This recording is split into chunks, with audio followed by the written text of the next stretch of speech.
جس سے ایک میرا سوال تھا کہ میں نے آئی پلس ٹی وی میں سنا تھا کہ نماز کے بعد دعا یا ذکر و اذکار جیسے دعا کے طور پہ ایسا نہیں کر سکتے، صرف ذکر و اذکار جو خاص دعائیں ہوتی ہے وہ کر سکتے ہیں، باقی دعا ایسا جیسے اللہم انت السلام و منک السلام ایسا سب جو دعائیں پڑھتے ہیں نماز کے بعد وہ بھی نہیں پڑھ سکتے، تو یہ کیسا ہے؟ آپ کی بعض باتیں صحیح ہیں اور بعض باتوں میں آپ سے غلطی ہو گئی ہے۔ اصل مسئلہ یہ ہے کہ فرض نماز کے بعد ہمیں کیا کرنا چاہیے۔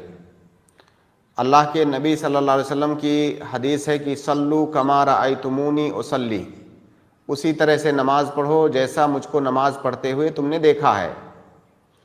اللہ کے نبی صلی اللہ علیہ وسلم کا طریقہ یہ تھا کہ فرض نماز کے بعد سلام پھیرنے کے بعد اللہ کے نبی صلی اللہ علیہ وسلم اذکار پڑھتے تھے، اور وہ اذکار مروی بھی ہیں، وہ اذکار ہم تک نقل کیے گئے ہیں کہ اللہ کے نبی صلی اللہ علیہ وسلم کیا پڑھتے تھے۔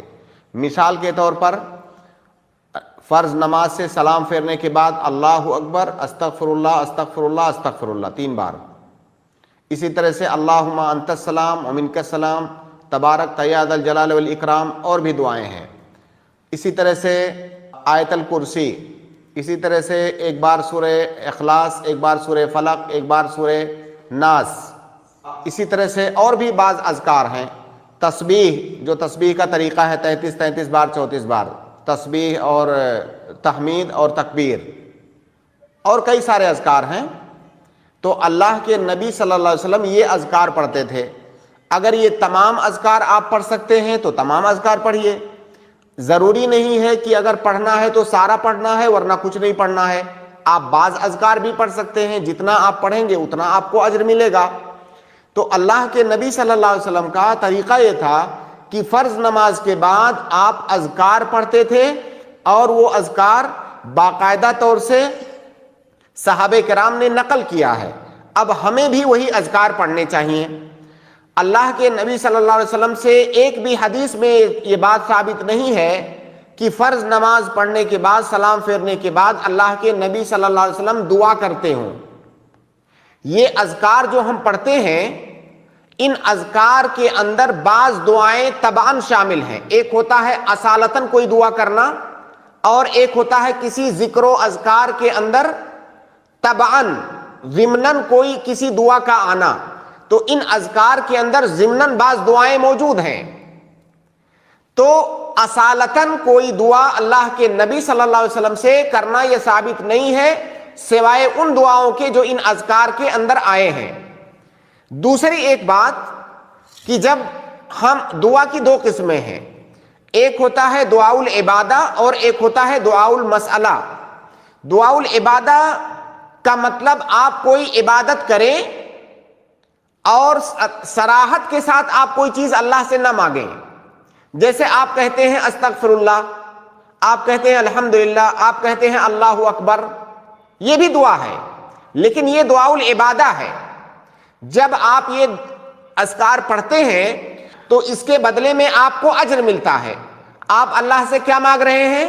آپ اللہ سے اجر مانگ رہے ہیں، اجر کی دعا کر رہے ہیں گویا کی، لیکن صراحت کے ساتھ آپ کوئی چیز نہیں مانگ رہے ہیں، آپ عبادت کر رہے ہیں، اور اس عبادت سے آپ کو یہ امید ہے اللہ تعالیٰ سے کہ اللہ تعالیٰ آپ کو اجر دے گا، تو یہ بھی دعا ہے۔ تو اس اعتبار سے ان اذکار کو دعا کہا جا سکتا ہے، کیونکہ یہ دعاء العبادہ ہے۔ اور دوسرا ہوتا ہے دعاء المسئلہ، جس میں باقاعدہ بندہ کہتا ہے اللہ تعالیٰ مجھے فلاں چیز کی ضرورت ہے، مجھے فلاں چیز عطا فرما، یہ دعاء المسئلہ ہے۔ تو اللہ کے نبی صلی اللہ علیہ وسلم سے فرض نماز کے بعد دعاء المسئلہ کرنا یہ ثابت نہیں ہے۔ دعاء العبادہ جس کو کہ ہم ذکر و اذکار کہتے ہیں، صرف وہی ثابت ہے۔ لہٰذا ہمیں فرض نماز کے بعد وہ ذکر و اذکار پڑھنے چاہیے جو اللہ کے نبی صلی اللہ علیہ وسلم پڑھتے تھے، نہ کہ ہم دعا کریں۔ اگر ہمیں دعا کرنا ہے تو ہمارے پاس 24 گھنٹے کا وقت ہے، آپ جب چاہو تب دعا کر سکتے ہو۔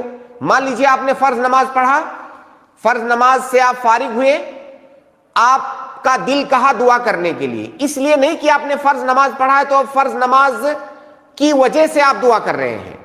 آپ مسجد میں بیٹھے ہیں، آپ کا دل کہا دعا کرنے کے لیے، کبھی بھی انسان کا دل کر سکتا ہے، آپ دعا کر سکتے ہیں، لیکن اس دعا کا نماز سے کوئی تعلق نہیں ہے. گویا کہ اگر آپ نماز کو سبب بنا رہے ہیں دعا کا تو یہ چیز اللہ کے نبی صلی اللہ علیہ وسلم سے ثابت نہیں ہے، ورنہ دعا تو آپ کبھی بھی کر سکتے ہیں. باقی ایک آخری بات کہ دعا اگر آپ کرنا چاہتے ہیں تو جب آپ نماز پڑھ رہے تھے تو نماز میں آپ نے کئی سجدے کیے، ان سجدوں کے اندر آپ دعا کیجئے جو کہ اللہ کے نبی صلی اللہ علیہ وسلم سے ثابت ہے. باقاعدہ آپ نے اس کی ترغیب دلائی ہے کہ سجدے میں دعا بندہ جب کرتا ہے تو وہ دعا زیادہ قبول ہوتی ہے، کیونکہ سجدے میں بندہ اللہ تعالیٰ سے سب سے زیادہ قریب ہوتا ہے.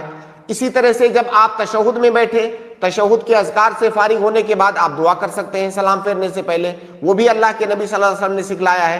تو جب آپ صلب عبادت میں ہیں نماز میں، جبکہ آپ اللہ رب العالمین سے مناجات کر رہے ہیں، گفتگو کر رہے ہیں، وہاں پر دعا کرنا یہ زیادہ بہتر ہے کہ جب آپ عبادت سے باہر نکل گئے تب دعا کرنا زیادہ بہتر ہے. تو آپ نماز میں دعا کیجئے، اللہ کے نبی صلی اللہ علیہ وسلم نے اس کو سکھلایا ہے. تو لوگ اس کی پابندی نہیں کرتے ہیں.